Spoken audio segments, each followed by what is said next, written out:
Hello, rock and roll. Welcome back. Welcome back to Jay's Rock and Roll Stories. I'm your host, Jay. Let's wrap it up, man. Let's wrap up our Steve Jones episode. This is part 2 in the end. And this is the end of the part of the book where Sex Pistols have fallen apart. They're done. What's his life after? What is his life after the Sex Pistols? So, this idea was, this is 1982. This was an idea where, maybe we'll just continue the Sex Pistols, but with a different singer, right? So what they did was, it was, Steve Jones, Paul Cook, and they got this guy named Percy. His last name is Percy. He was the lead singer from the Sham 69. Tried him out. It didn't really work. So they said, fuck it. It's just going to be Steve and Cookie, Paul Cook. And they call themselves the Professionals. So this is 1982. And guess who's on bass is Paul Simonon.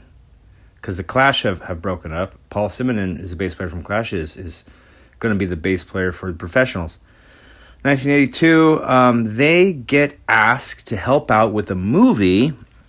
The movie is called Ladies and Gentlemen, The Fabulous Stains. And this movie stars a very young Diane Lane, who the story is she's a lead singer of this 3-girl punk rock band. The bass player or the drummer, whoever, is Laura Dern.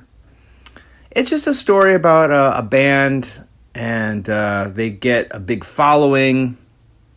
In the movie, they open for a punk rock band called The Looters. The Looters are Steve Jones, Paul Cook, Paul Simonon on bass, and a very young Ray Winstone on vocals, which is kind of cool. So all of the music done in this movie is made by Steve Jones and Paul Cook, which is kind of cool. It was an interesting project. It never got released. It's just a simple story of a punk rock band. They get a big following. The band has spiky hair, red shirts, and then they get a following of girls who wear the same thing. And it's just like one of those movies about teen angst and consumerism. That's all it is. But it's kind of cool. It's kind of cool that, Paul Jones and Steve Cook did all the music, did all the vocals and everything. So anyway, that was The Looters. That was the name of the band, the fictional band that they did for the movie. Anyway, so the Professionals stay together and they tour. Okay, they go on tour, and Steve Jones is singing. He's the lead singer of the Professionals. They do a U.S. tour. This is still around 1982, and when the band is wrapping up the tour, they go back. They're going back to England. Steve says, "No, I'm going to stay. I'm going to stay in New York, and I'm done. I'm not going back to England." So Paul Cook and the other guys, they go back to England. Steve stays. He actually sells his British passport to some fucking criminal or whatever, and he's like, I'm staying here. Yes, he is addicted to heroin. He's fully addicted to heroin. He's a junkie. He meets up with some other guys, and they ask him to join their band called the Checkered Past. It's the drummer and I think the guitar player from Blondie, the bass player from Duran Duran, and they want Steve Jones in it. So they make an album, and I listened to this album. I put it on Spotify. It's okay. There's one song that I like, though. This is 1983. There's one song that I like on the only one album by Checkered Past. The song is called No Knife. As in the lyric, there's no knife that can cut our love in two. It's a good song. It's like a love ballad or something. But check it out. Put that song on. Put on No Knife by Checkered Past. Cool song. But yes, Steve gets really into heroin. The Checkered Past, they move out to L.A., but Steve does do some AA meetings, NA meetings, recovery programs, and he gets off it. He gets on. So at this point, he grows his hair long. He has long hair. He buys a Harley, and he becomes friends with Mickey Rourke, who also has a Harley. At this point, Steve Jones makes 2 solo albums. One's called Mercy, and the other called Fire and Gasoline. So, picture Steve Jones, all big, like long hair, and he also plays guitar on the 1983 album by Iggy Pop called Blah Blah Blah. And I watched this on YouTube. The musical guest Iggy Pop on the David Letterman show of 1983 has a Steve Jones playing rhythm guitar, rhythm and lead in the background. It's pretty cool. Check that out. All right, so he's friends with Mickey Rourke, who's also got a Harley Davidson. Steve Jones has a Harley Davidson. Even Paul Simonon comes back to LA and gets a Harley Davidson as well. So here's a funny story. Steve Jones is sometimes contacted by Bob Dylan. And this is 1987. Steve Jones explains in the book where, let's say they're at a bar, a club, or a concert, or whatever. Bob Dylan would just come up to Steve and just like, hey, what's up, Steve? And give him a hug. Steve Jones was like, yeah, what's up? Wow, Bob Dylan, cool, what's up? So Bob Dylan wants to make an album with Steve Jones. So they put together a band. It's Bob Dylan, of course, and Steve Jones on the guitar. Adam Taylor, I think is his name, from the bass player from Duran Duran. Paul Simonon on bass. No, I'm sorry. Adam Taylor, guitar from Duran Duran. Paul Simonon, bass from The Clash. And I think it was like Pat Benatar as a drummer, something like that. So they get together and into a studio, and they're going to make an album. Here's the story. It's kind of weird. In the studio. This is 1987. So Bob Dylan is facing the band. He's kind of explaining what he wants to do. What's his idea. Steve Jones is looking at Bob Dylan, but behind Bob Dylan is a giant window. You can see like way in the distance, right? And all of a sudden, he sees all of these motorcycles way off in the distance coming towards him, right? And they get closer and closer and closer and closer. And then he realizes it's Mickey Rourke with like 30 other like bikers. And they arrive right at the window of the studio. And Bob Dylan looks at Steve Jones because he's explaining what he wants to record. And Steve Jones is looking beyond him at the window. So Bob Dylan turns and looks at the window and sees Mickey Rourke looking in at Steve Jones and does like a double take, like, oh, okay. And at that moment, Bob Dylan just bails. And Steve Jones was like, it was so weird. He just left. Like, he left the studio and that was it. Like, he just left us there. Like, we didn't record. I don't know. This is weird. Okay, so that same year, 87, 88, Steve Jones is contacted Dan Folberg, who has a record label and who works with Roy Orbison. And he puts Steve Jones to work with Roy Orbison. I would never have believed anything like that. Steve Jones, Roy Orbison. Fine. Okay, 1987, 88.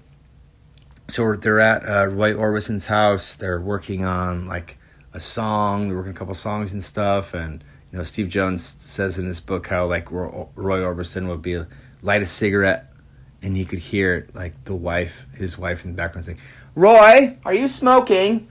No. Puts it out like that. No. God, she doesn't let me smoke anymore. So anyway, they make a song. They make a really good song called Chains of Love that no one has ever or will ever hear. Why? Because Roy Orbison died. Roy Orbison passed away and his house burnt down. That sounds kind of fishy, but no, it's not. This is not a true crime. No. Yeah, he passed away, the house burned down, and Steve says in his book, yeah, of course his wife couldn't find the cassette. So they made this tape of this really good song called Chains of Love, but that no one will ever hear, ever. let's fast forward to 1992, 93. Steve's sober, and he enlists other sober guys to create a band called the Fantasy Seven. And during this time, this is 92, 93, like, think about that era where everyone had long hair, like bands, right? Nirvana, Soundgarden, like Mudhoney or Meat Puppets. Everyone had long hair, right? So Steve Jones was like, fuck it, let's shave our heads. And they do a U.S. tour, and I found this on YouTube. They did a spot on an Argentinian, like, TV show or whatever. Look that up, like Argentina TV, Fantasy 7. The band looks pretty cool. They're like, 3 or 4 guys, shirtless, shaved heads, tatted up. It's just like cool, like rock, like, I don't know, 90s rock, whatever. But Steve looks healthy. He's not addicted anymore. He looks pretty good. Comes back to the States, and there is a friend who's dying of cancer, and Steve puts together a band called the Neurotic Outsiders, and it's going to be like a benefit. Like, let's raise some money for our buddy who's dying, right? He never says who it was that was dying. But he puts together this band called the Neurotic Outsiders, and they take up the Monday slot at the Viper Room in LA, which is like a pretty popular place at the time. And while they play, it's like it becomes kind of popular. Like, in the audience, like Billy Idol will show up, Chrissie Hynde from the Pretenders, who else? Axl Rose, Iggy Pop, and they would get on stage and sing and, like, help out with band stuff. So it was kind of a cool thing. But at the same time, coming to 1996, the Neurotic Outsiders, like, with that, like, local popularity, the Sex Pistols decide to do like a tour. So they made one album, the Neurotic Outsiders, but it never really got pushed or anything, because, like, the Sex Pistols are going to go on, like, a reunion tour. So they get back together, and the Sex Pistols go on tour of the States, Japan, and everything. And after all of that fighting and everything, Steve talks about how, Steve, I would describe the guy as like a big old lug, like a softie, because he explains how it was coincidentally his birthday at a show in England, right? And Johnny Rotten got the audience to happy birthday, you know what I mean, to sing. And he says in the book that was really nice. That felt really good. All right, I'm gonna push along here. It was and that happened twice, because they did another tour. But that coincidentally happened again. He's like, oh my gosh, Johnny did it again. That guy's such an asshole, but he did the happy birthday thing again. So anyway, Steve is sober, man. This is moving along into the late 90s. He joins this thing called the John Sterling's Men's Weekend. It's like one of these things where you get together with a bunch of other guys, and you kind of harness your strengths and pinpoint your weaknesses, and just kind of like embrace your limitations, and just kind of improve yourself, right? One of the assignments was called Forgive Your Fathers. All right, so what Steve did was he wrote a letter. He sent it back home to mom and stepdad, explaining the molestation, because no one ever knew about it. Like, he never let anybody know until this freaking book. So he wrote it. He wrote a letter back home, explaining the whole thing, and he got a letter back from his mom saying, "Oh, you're crazy. What are you talking about?" Like a denial, like, nope, that didn't happen. And then he explains later that the next time that he ran into his mom and his stepdad, he commented on how his stepdad looked so frail and so small and so little, and he was obligated, like, because of this group the John Sterling's men's weekend group, he had to hug him, right? So he goes in for a hug, but the stepdad, like, kind of moves back, like, what are you going to do? Are you trying to hurt me? So anyway, so he goes in for a hug, and Steve explains that he didn't want to hug him because in his heart, he didn't forgive him, because there was never any kind of, like, from him or mom or anything saying, like, you know, you were done wrong. Like, that was wrong. We shouldn't, you know what I mean? So, after this, you know, fake hug with stepdad, he says, fuck it, I'm going to find my real dad. And his mom has a big problem with that. She doesn't want him to do that. Anyway, so he hires, this is still the late 90s, he hires a private detective to locate his father. The only thing he's known about his father is pictures from his mom, like from when he was a boxer, the guy from the 60s, 70s. And that's it. And it's just some stories, nothing. So they find him. And the private eye helps Steve out, and, like, here it is. This is the guy. So Steve is able to call him, and he says, "I'm your son. I would like to meet you." And the guy says, "Okay, let's meet." So they decide a location. It's going to be at a train stop, you know, in England. And Steve got there early, and the father, like, he said, Steve was saying how a bunch of people showed up, but then he could see, he saw his father. He's only seen pictures of his father when the guy was in it, because he was a boxer. He saw pictures of his father when he was a boxer, right? So he saw the old guy. He's like, that's him. That's my dad. So he walks up to him, and they decide, let's go to a coffee shop and just talk. They go to a coffee shop and they talk, and they spend like a couple hours there together. And Steve talks about how his words are, he looks just like me, he talks just like me, the same build and everything. And so the father explains that, like, listen, when I got with your mom, it was just a fling. We got together, then I went my own way. And then, you know, I found out she was pregnant. But when I left her, I fell in love with someone else. Like, the guy fell in love with someone else and, like, got married and had a family. So Steve was just thinking, like, oh shit, like, it wasn't like he was fucking my mom and fucking this chick and fucking this and getting everyone pregnant. No, he fell in love with someone, and he's still with the same woman till this, you know what I mean, till to the same day.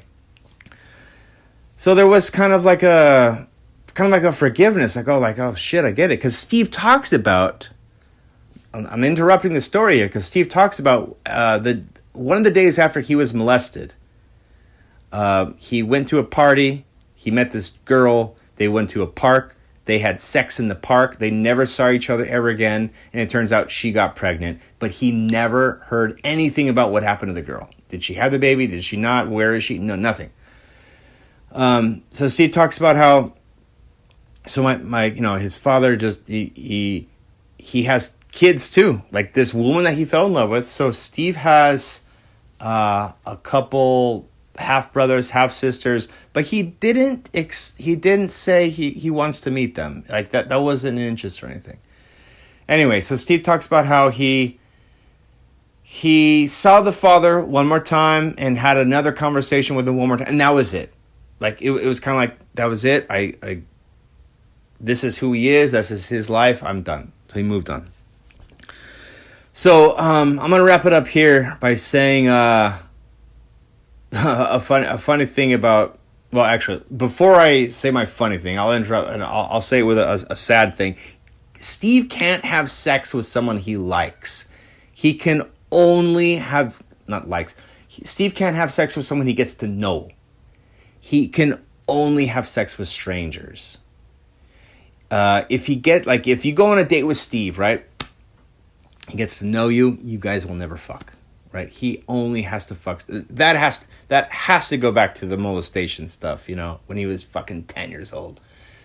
It's sad. Anyway, so he talks about how that's a complete failure. He can't date because I can only get off if it's a stranger. Once I get to know you, deal's off. Like, I'm not interested.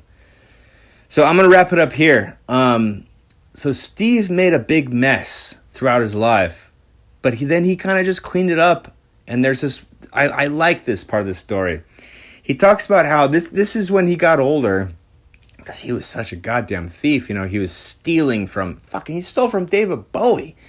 He stole from a band called 10cc, which was a very popular band in England. He talks about how he would call up people he stole from. And so he called up the guitarist from the band 10cc. The guy answers. And he says, "Hello? Oh, hi. I'm Steve Jones. I'm the Sex Pistols." "Oh, yeah, I know who you are. Listen, I stole a couple of your guitars back in 74, 75, and I feel so goddamn shitty. I feel like a piece of shit." And the guy's like, "Hey, you know what? We're even.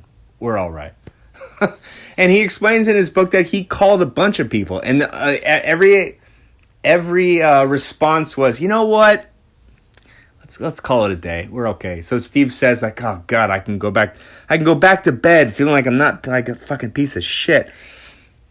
I don't know. It's a different life, very different life, sad life, ups and downs. That's Steve Jones. That's it. I'm not going to say anymore. He's in a movie, couple albums. So I would say, here's some homework. Listen to that song. Listen to No Knife. What is it called? No Knife by Checkered Past. I like that song. I can't find the whole movie. The ladies and gentlemen, the Fabulous Stains. I gotta freaking buy it or something. I can't find it on YouTube. I only saw clips of it. I saw clips of it. It's really freaking neat. It's really cool. And Steve explains, I saw this on YouTube, how no one picked it up. No one wanted to put it out. And it didn't get put on DVD until like the 90s or something like that. And this movie was made in 1982. Steve right now is a happy guy living in Hollywood. I forgot to tell you, he had a radio show from, 2004 to 2009 called Jonesy's Jukebox.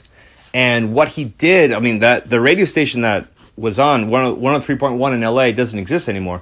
So he took all his episodes and he put them on a podcast. So you can hear them. And I've listened to a couple of them. They're pretty good. He interviews Chrissy Hine because he had a pass with her.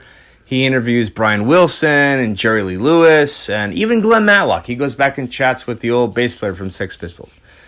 Anyway, so that's Steve Jones.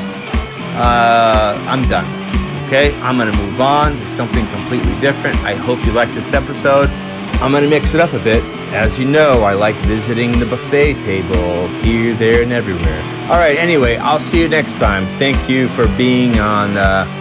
Thank you for listening to Jay's Rock and Roll Stories. If you want to send an email, send it to jaysrockandrollstories at proton.me. I'll see you later. How's that sound? Bye-bye.